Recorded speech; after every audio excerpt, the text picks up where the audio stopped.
Представьте себе мир, где история человечества переплетается с древними тайнами и загадками, скрытыми в глубинах времени. Исследователи, обладающие смелостью и широким кругозором, выдвинули невероятную теорию. В незапамятные времена высокоразвитые внеземные цивилизации обнаружили нашу планету с ее благоприятным климатом и богатейшей флорой и фауной.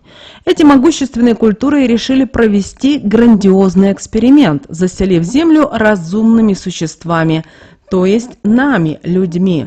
Различные расы и этнические группы, населяющие нашу планету, стали результатом этих независимых проектов. Но это еще не все. Наши далекие предшественники обладали удивительными способностями предвидеть будущее и подключаться к всеобъемлющему информационному полю планеты. Эти знания были зафиксированы в древних манускриптах, такие как индийские Веды и буддийские хроники. Одним из тех, кто сумел раскрыть эти секреты, был китайский мудрец И Цзин, живший более 1000 лет назад. Его путешествие и открытие открывает нам удивительный мир пророчеств и предсказаний, которые имеют прямое отношение к нашей современной жизни. Что же за невероятные знания и пророчества скрываются в древних манускриптах? И каким образом эти древние предсказания могут влиять на наше будущее? Погрузитесь сегодня в увлекательное путешествие сквозь время и пространство, чтобы узнать ответы на эти вопросы и открыть для себя тайны, которые действительно могут изменить вашу жизнь. Вы знаете, современная наука непрерывно исследует тайны происхождения человечества, стремясь разгадать загадки нашей древней истории.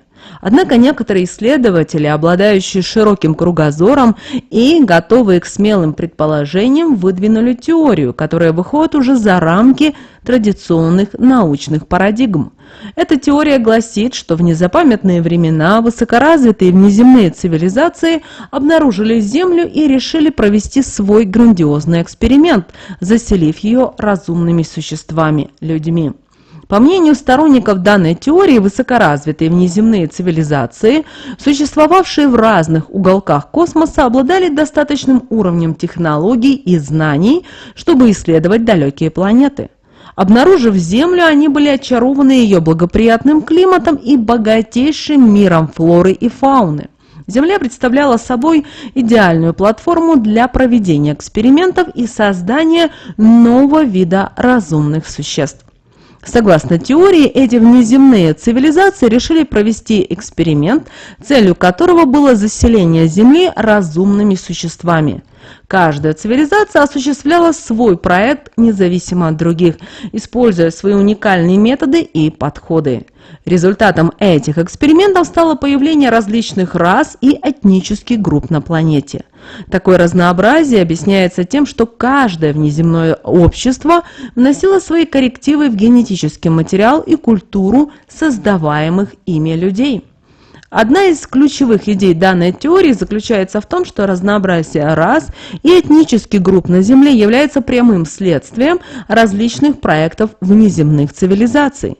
Каждый проект включал уникальные генетические и культурные аспекты, что привело к формированию множества различных народов с уникальными характеристиками и традициями. Эта гипотеза позволяет объяснить, почему у людей существуют значительные различия во внешности, языке, культуре и традициях. Теория о внеземных цивилизациях и происхождении людей вызывает как интерес, так и скептицизм в научном сообществе. Сторонники теории указывают на многочисленные артефакты и древние тексты, которые, по их мнению, подтверждают вмешательство внеземных существ в развитие человечества. Среди таких доказательств называются странные изображения в древних храмах, описания богов, спустившихся с небес, и технические достижения древних цивилизаций, которые сложно объяснить с точки зрения уровня их технологий. С другой стороны, критики утверждают, что теория о внеземных цивилизациях слишком спекулятивна и не имеет достаточных научных доказательств. Они считают, что разнообразие рас и культур можно объяснить естественными эволюционными процессами, миграциями и адаптацией к различным экологическим условиям. Одной из самых интригующих идей, связанных с теорией о внеземных цивилизациях и происхождении людей, является предположение о необыкновенных способностях, которыми обладали наши древние предки. Согласно этой гипотезе, древние люди могли подключаться к некоему всеобъемлющему информационному полю планеты, что позволяло им уже предвидеть будущее. Это информационное поле, часто называемое хрониками Акаши в эзотерических учениях, представляло собой некую метаморфическую библиотеку, содержащую всю информацию о прошлом, настоящем и будущем. Древние культуры использовали различные методы для доступа к этому информационному полю. Это могли быть медитации, ритуалы, священные танцы и другие духовные практики, которые позволяли человеку погрузиться в измененное состояние сознания и получать информацию о грядущих событиях. Такие способности могли объяснить, почему в древних культурах существовали предсказания и пророчества, которые иногда сбывались с удивительной точностью. Со временем эти удивительные навыки были утрачены. Существует множество гипотез о причинах этого явления. Одной из возможных причин является изменение образа жизни людей. С переходом от охоты и собирательства к земледелию и оседлому образу жизни люди стали меньше полагаться на интуитивные духовные практики, предпочитая более прагматичные и рациональные подходы. Рост цивилизаций с их сосредоточением на науке и технологии также мог сыграть свою роль. Вера в способность предвидения будущего стала считаться суеверием, и подобные практики начали вытесняться из обыденной жизни.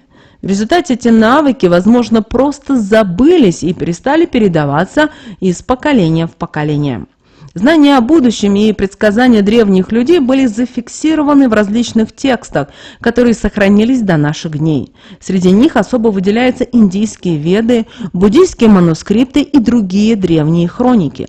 Эти тексты не только содержат описание религиозных и философских идей, но и включают пророчества и предсказания о будущем.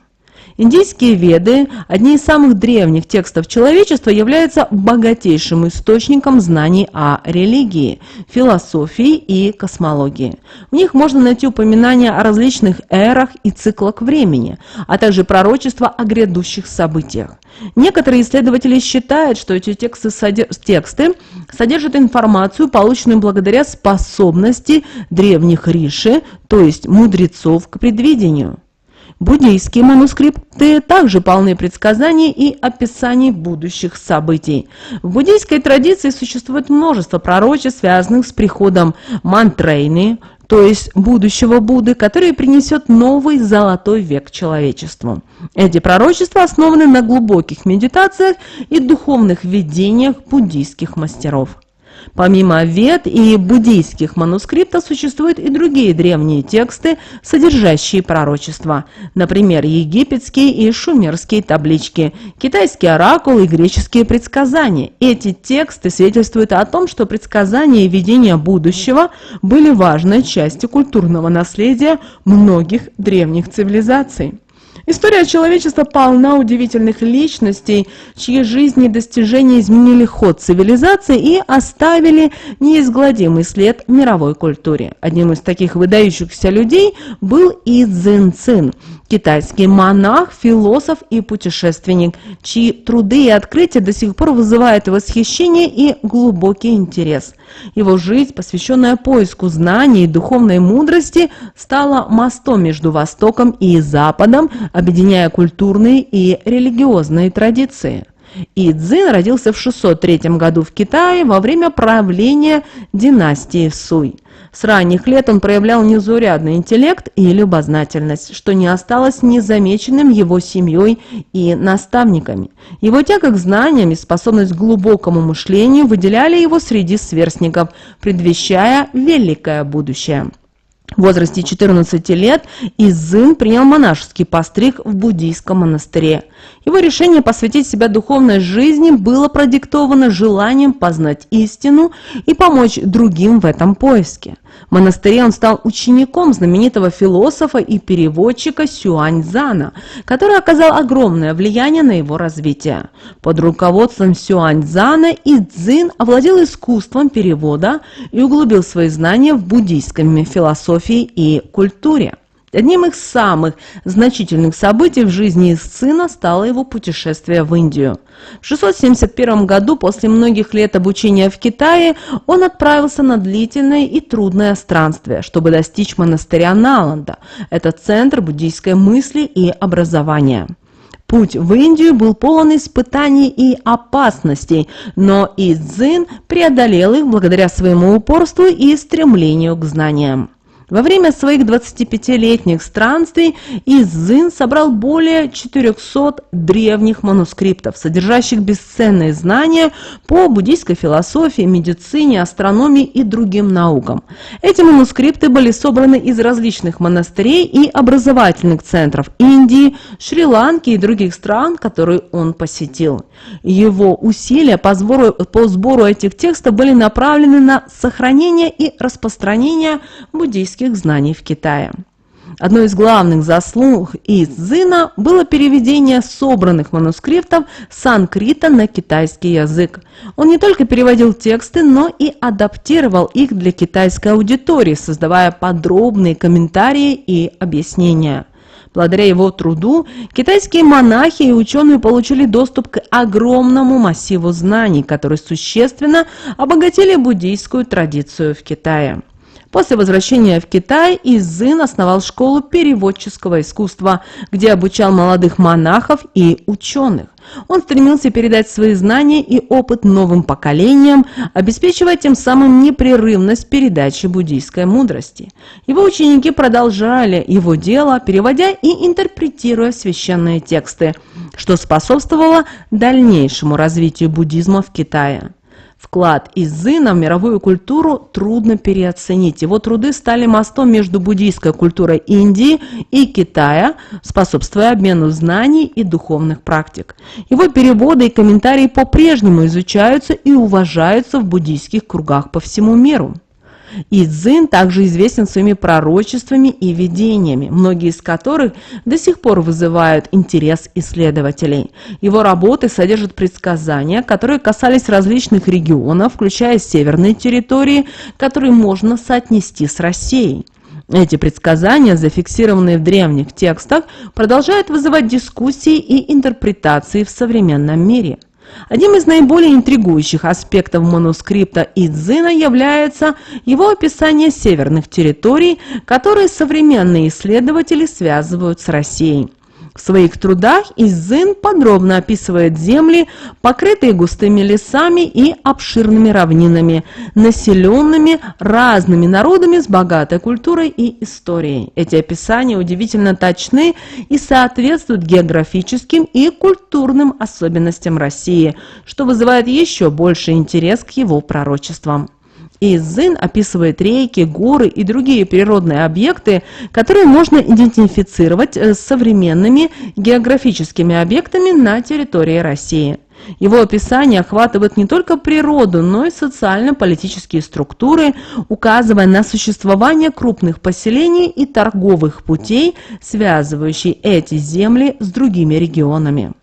Манускрипты также содержат упоминания о местных обычаях, религиозных практиках и социальной организации. Ицзин отмечает разнообразие этнических групп и их уникальные культурные традиции.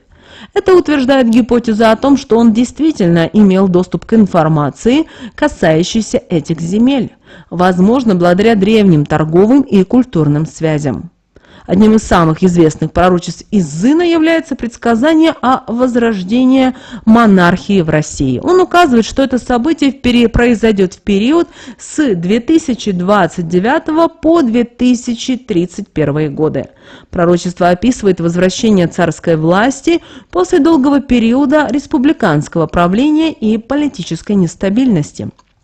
Изын предсказывает, что возрождение монархии будет сопровождаться значительными политическими и социальными изменениями. Он указывает на необходимость сильного лидера, который сможет объединить народ и возродить национальное самосознание. Это пророчество вызывает многочисленные дискуссии среди историков и политологов, которые пытаются понять, каким образом оно может реализоваться в современном контексте. Возвращение монархии, по словам Изына, приведет к укреплению государственных институтов и стабильности в стране. Он подчеркивал, что новый монарх будет не только политическим лидером, но и духовным наставником, который направит народ к процветанию и гармонии. Одним из ключевых элементов пророчеств Изына является приход великого правителя, который объединит народы и приведет их к процветанию.